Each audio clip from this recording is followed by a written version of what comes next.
कल 30 जनवरी थी। 30 जनवरी शहीद दिवस। महात्मा गांधी को जिन लोगों ने मारा, जिस सोच ने मारा, उसके प्रति सबकी जो मंशा हम जानते हैं, और महात्मा गांधी के नाम पर वो हमारे राष्ट्रपिता हैं। और मुझे लगता है कि जो लोग आज शासन में हैं वो गांधी जी की सोच के खिलाफ काम कर रहे हैं। स्कीम नरेगा से उनका नाम हटाया, पहली बात तो।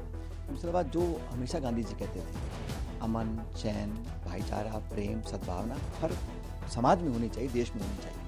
लेकिन आप ऐसा एक प्रावधान डालना चाहते हैं कानून के माध्यम से जहाँ समाज में बंटवारा हो, और ये डिस्टर्ब एरिया जो बिल सरकार लाना चाह रही है विधानसभा के अंदर, उसमें जो मेन इश्यूज लोगों के हैं, आज भी हमारे यहाँ, जैसा कल आपको पता पड़ा होगा, लगभग 35-40 हज़ार स्कूल ऐसे हैं जो जर्जर स्थिति में हैं, जिनका निर्माण नहीं हो पा रहा है।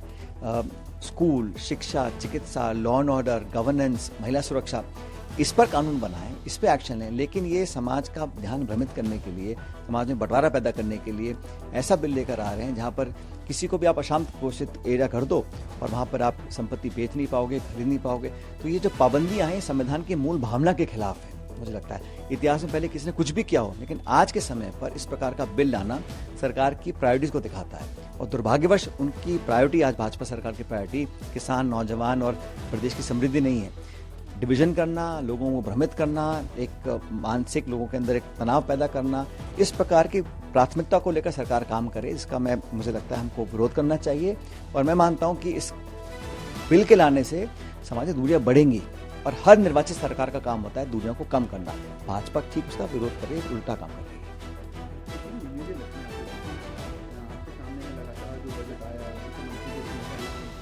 देखिए, बजट जो है सिर्फ एक खाता नहीं है मुनाफे और नुकसान का। बजट एक रूपरेखा तय करता है आने वाले 12 महीने के लिए कि सरकार की प्राथमिकता क्या रहेंगी, जो ज्वलंत समस्या है अर्थव्यवस्था की है, सामाजिक है, उसको कैसे टैकल करेंगे, धन आवंटन, बजट प्रोविजन, ये सब बजट का एक विजन होता है। लेकिन मुझे दुख है कि पिछले कई सालों से कोई बहुत ज़्यादा कल्पना कर या धरातल पर कोई रिजल्ट ओरिएंटेड विजन सरकार ने पेश किया हो। सबसे बड़ी बात इस देश में मैं मानता हूँ आज अनएम्प्लॉयमेंट की है, अंडर एम्प्लॉयमेंट की है। जो लोग शिक्षित बेरोजगार हैं, लड़के लड़कियाँ डिग्रियाँ लिए जा रहे हैं, दर दर भटक रहे हैं, जो टैरिफ वॉर चल रहे हैं, जो AI का इंटरवेंशन हो रहा है, और इकोनॉमी में जो ग्रोथ हो रही है वो जॉबलेस ग्रोथ हो रही है। तो हमारा बढ़ोतरी जो हो रही है उसमें यंग लोगों का पार्टिसिपेशन कम हो रहा है। तो उन लोगों को कंस्ट्रक्टिव प्रोडक्टिव जॉब्स कैसे आप क्रिएट करेंगे, इसका कोई क्लियर कट विजन अब तक सरकार ने दिखाया नहीं है। मैं उम्मीद करता हूँ बजट में सारी बातें छोड़कर महंगाई को कैसे कम करना है, पेट्रोलियम प्राइसेस के जो ग्लोबल दाम कम हुए हैं उसका आपने बेनिफिट अब तक जनता को नहीं दिया है। ये सारे बड़े इश्यूज हैं। लेकिन जो खाई बढ़ गई है आज अमीर और गरीब की, उसको टापने के लिए या लोगों को अपने हाथ को मजबूत करने के लिए सरकार का कोई क्लियर कट विजन नहीं है।